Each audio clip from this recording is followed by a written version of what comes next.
Gabriel Bello is a first-generation American jazz musician, multi-instrumentalist, producer, writer, artist.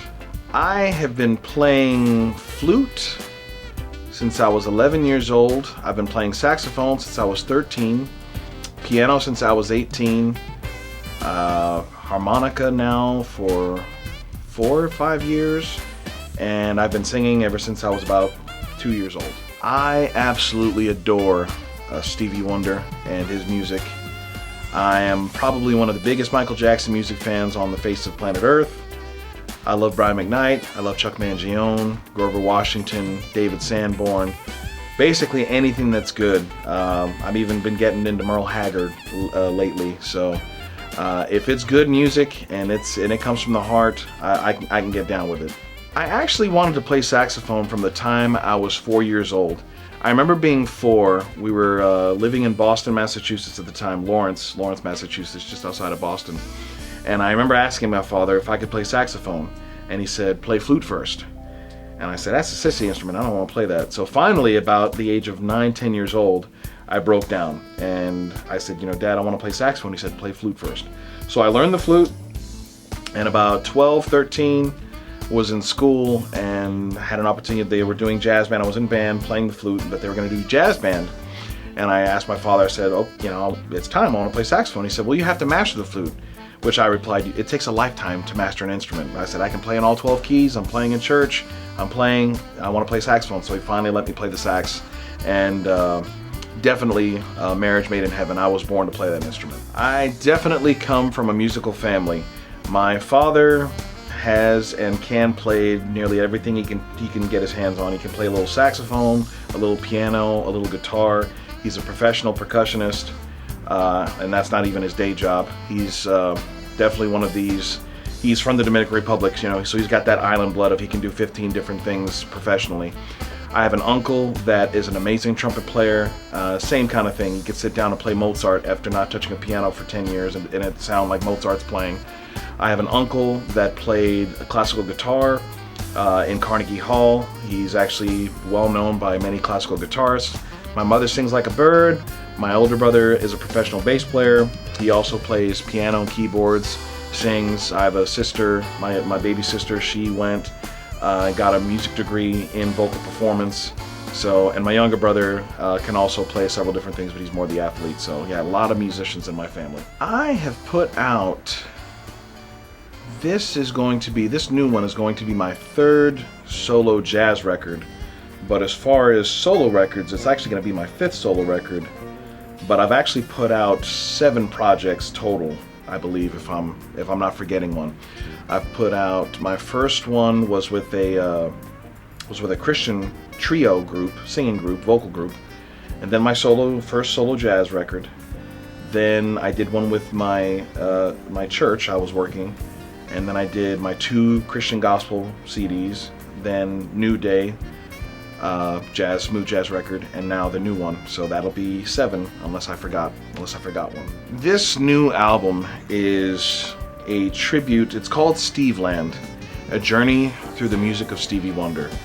And to me personally, Stevie Wonder is he's almost the goal of what I see a modern artist could and should be, with what he was able to do with pioneering technologies at his time, when they didn't have 96 channels to make records, and keyboard technology was just coming around, and synthesizers. He utilized every traditional, modern, cutting edge. He's always been that way as an artist, as a musician. Always had his finger on the pulse of what's happening now, what's going on now. So musically, you won't find anybody on planet Earth that's a musician that doesn't have a Stevie Wonder song that they don't love. Nobody says, "Oh, I don't like Stevie Wonder." And I've heard people say in my life that, "Oh, I don't really like Michael Jackson," which blew me away. I thought they were, thought they had some problems, but I've never heard anyone say that they don't like Stevie Wonder. His music is full of life, full of love.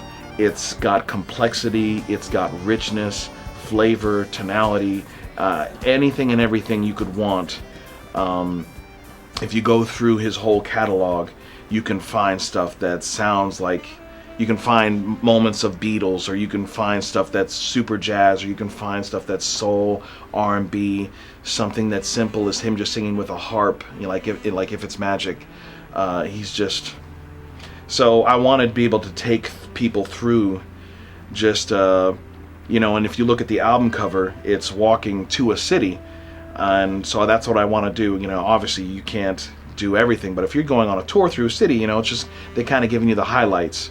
So that's what I wanted to do with this, is basically let's walk through this thing that he's created, and then, you know, if people like it and they haven't heard, you know, I'm hoping that there's some songs in there that nominal Stevie Wonder fans will say, oh, I really like that tune, I've never heard that song, let me go check out the original, and maybe they'll buy the album. So and you know, and it'll influence and touch their life like it's touched mine. So the musicians I've had that were able to join me on this project, some of the most wonderful musicians I've ever played with, not just as people, but talent-wise, some of the best guys I've ever worked with, ever played with. Starting off with my drummer, Justin Allen, who's been playing with me for several years from multiple various projects. I brought him in for other people's projects in my studio. We've played a lot together live, and he's really held down the drums on this project. And I was able to bring in a new guy that I don't think I've actually met in person yet, but he's connected with some of my other musicians. Antron Sherrills, he played drums on a couple songs and absolutely floored me with his performances.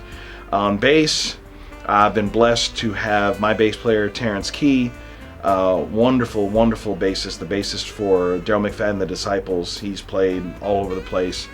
And my other bass player on this project was Courtney Gibson. Tremendous language that he has. I mean, just the way he speaks on that bass, I love it. And I was able to pull in on one song a dynamic Puerto Rican duo of Daniel Rodriguez Sr. and Daniel Rodriguez Jr. Daniel Rodriguez Jr. won Drum Off from Guitar Center several years ago, so he was able to come in and do some Latin percussion, while his father, who is a virtuoso bassist, came and did some traditional Latin bass for Don't You Worry About a Thing. So I was able to get them in there and kind of feature them. As of course, if you know my music, you know who Derek Furr is. But if you don't know who Derek Furr is, if you listen to any record I've ever put out, you will find Derek Furr playing guitar on it. He is my rock. He is my first call king. He is, yeah, I love him to death. He looks like Jesus. So how can you not love a guy that looks like Jesus? He absolutely shreds that thing, plays exactly what every track needs. It's wonderful. And lastly, as far as musicians speaking, Curtis Hayes, who's been working with me for about as long as Justin Allen has, was not only done some of the keyboard and auxiliary key work, but he's also co-produced and produced some of the songs on this album. So he's an up-and-coming, I call him all the time, I call him Young Quincy, because he has that kind of talent and ability. His language and his ears, he can pull things out that will just shock you, melt your heart, make you cry, make you want to jump around and dance. So it's been absolute blessing to have these guys in the project. So that's kind of the core. And then I was able to have Miss Mia Love come and do some vocals, do some background vocals, and we featured her on one of the songs. I actually had my wife come and do some background vocals as well. And finally we had Mr. Todd Parrott, a tremendous country harmonica player. Well, not country, he's just a tremendous harmonica player. So we had to have him come, and you know, as Stevie Wonder being a harmonica genius, we had to have a harmonica genius on the album. So I think you're gonna love what everyone contributed to this record. Woo! If I had to pick my top 3 off of this album, that is an incredibly difficult decision. That's like asking which one of your kids you love more. Probably Do I Do, That Girl, and Have a Talk with God. Those would probably be my 3 off the top that I know I'll be listening to those tracks for the rest of my life. Especially Have a Talk with God. Now, that's not to disparage anything else that I've done on the album, because there's other songs in there that I know I'm going to be listening to continuously. But yeah, Have a Talk with God, That Girl, Do I Do. Those I think those are the top 3 contenders for sure. There is definitely, when doing an iconic artist like Stevie, there's that healthy line of interpretation and staying honest and true to the original. And knowing his music so well, I knew how to do that dance. So there's definitely things in these songs that you will not be expecting. But everything that you love, or most everything that you love about the song, it stays true to the character of the song. So it's not taking your favorite movie, it's not like taking Star Wars and we're adding a bunch of scenes that possibly ruin the movie. It's adding just the right amount, taking your favorite dish and just adding a good side and maybe changing the flavor a little bit, but it's still your favorite dish. It's just a new version of it. I think the plan is, once this album comes out, we're hoping to get on the road a lot more, because we want to not just share this as a recording and not just share this as videos. We're going to be doing some live videos and hopefully some streaming concerts. But we want to come and we want to see you guys in person, so we're hoping to come to where you're at and do some shows, so you can come and see and hear us with your own eyes and your own ears, and shake your hand and take some pictures, and you guys can tell us what you think. Because I mean, social media is a wonderful thing that we have in this day and age, where you can be connected, literally connected, hands-on the artist.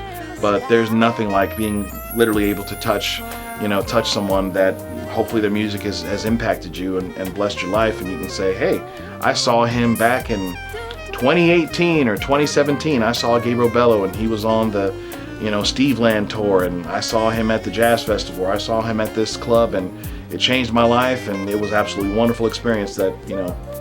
So I think that's definitely a goal that we have, to get out more and to play for you guys in person. And I know for some of those I have quite a bit of international fans. I was just looking at some of my numbers, and there's people in Jakarta and China and Japan that are listening to my albums online.